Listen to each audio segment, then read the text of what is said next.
Sikhat Parashat Vayera en 5 minutes. Rabbi commence à Sikha en disant que son beau-père, le Rabbi précédent, il a toujours rappelé que c'est important de vivre avec la paracha de la semaine, on est un peuple éternel, avec un Dieu éternel, avec une Torah éternelle, et que dans chaque semaine, dans la paracha de la semaine, on a des enseignements pour vivre et pour prendre des enseignements pour notre vie de tous les jours. Que grâce à ça, on va surmonter toutes les épreuves sans aucun problème. Alors, dans notre paracha, on parle du premier juif de l'histoire, Avraham Avinu, qui était tout seul contre le monde entier, qui s'est battu avec conviction pour ses idées, et qu'on voit qu'au final, dans notre paracha, il a réussi à convaincre les gens que les gens ils le voient comme quelqu'un de miraculeux, c'est quelqu'un que Dieu il aide, etc. Et Abraham il est reconnu par tout le monde, à tel point qu'il va même créer, il va conclure une alliance avec le roi des Pélishtim, et grâce à ça il va pouvoir habiter de manière sereine dans le pays des Pélishtim. Et à ce moment-là, alors on parle d'Abraham Avinu, on dit quoi? Qu'il a planté un échelle. On ne sait pas ce que c'est un échelle. Il a diffusé là-bas la divinité, il a vécu dans le pays des Pélishtim, mais après on parle de la Kedat Yitzhak. Alors déjà, qu'est-ce que c'est un échelle? Pourquoi la Torah nous raconte ça? C'est quoi l'importance? Quel rapport avec le fait de diffuser la divinité, etc. Et en plus, pourquoi on raconte ça juste avant l'histoire de la Kedat Yitzhak?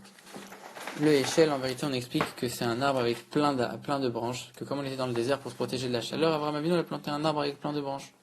Il y a un autre avis qui dit que c'était pas un seul arbre. La Gemara elle dit que c'était tout un verger, plein d'arbres, avec plein d'arbres fruitiers, pour que quand les invités viennent, Abraham Avinu leur donne plein de fruits et ils puissent les abriter, etc. Il y a un autre avis qui dit encore plus que ça. Un échelle, c'est une auberge, c'est un endroit où les gens y venaient, ils avaient non seulement un endroit où s'abriter, non seulement ils avaient des fruits, mais ils avaient même du vin, de la viande, un endroit où dormir. Et là-bas, on dit même qu'il avait pris une chambre pour faire un Sanhédrin pour répondre aux questions spirituelles de chacun. Alors on voit qu'ici, de l'hospitalité d'Abraham Avinu, qu'il aurait pu se suffire en disant: je te donne toi voilà, du pain, de l'eau et du sel, c'est bon. C'est ce que tu as besoin pour vivre, ça va te rassasier. En vérité, on voit non. Abraham Avinu, il s'est donné à 100%. Il a donné au-delà de la logique, il a donné 100%, même des choses qui n'étaient pas indispensables. Il a donné des choses qui étaient du plaisir, du vin, des fruits, etc. Il a même pris le soin de se soucier des choses spirituelles en établissant un Sanhédrin. Alors de ça, chaque juif doit apprendre que dans son cœur, il a cet attribut d'Avraham Avinu, de la bonté, qui est complètement au-delà de toutes les limites. Qu'un juif, il doit donner à 100%. Il ne doit pas donner à l'autre que ce qui lui suffit. Il doit donner 100% à un autre juif, sans aucune limite. Et on voit ça qu'en vérité, il a donné aussi dans les choses spirituelles. Et non seulement il a donné aux choses spirituelles, mais même si les gens, ils étaient à un niveau qui était à des kilomètres spirituels d'Avraham Avinu, qui étaient des étrangers, qui étaient à un niveau très inférieur à Avraham Avinu, et pourtant il n'a pas hésité à tout leur donner. Donc nous, de la même manière, on voit que on doit donner à 100% dans les choses spirituelles. Le Rabbi dit déjà, les parents avec leurs enfants, ils doivent donner une éducation qui est sans aucune limite. C'est pas seulement ce que l'enfant il a besoin, mais même bien au-delà, tout le maximum que l'enfant il doit recevoir. Voilà. Si on fait comme ça avec nos enfants, alors c'est exactement la même chose avec les autres juifs, à qui on doit, sans hésiter, peu importe comment on a dit, comme avec Abraham Avinu qui se rapprochait avec des étrangers, on ne doit pas calculer qui il est, d'où il est, etc.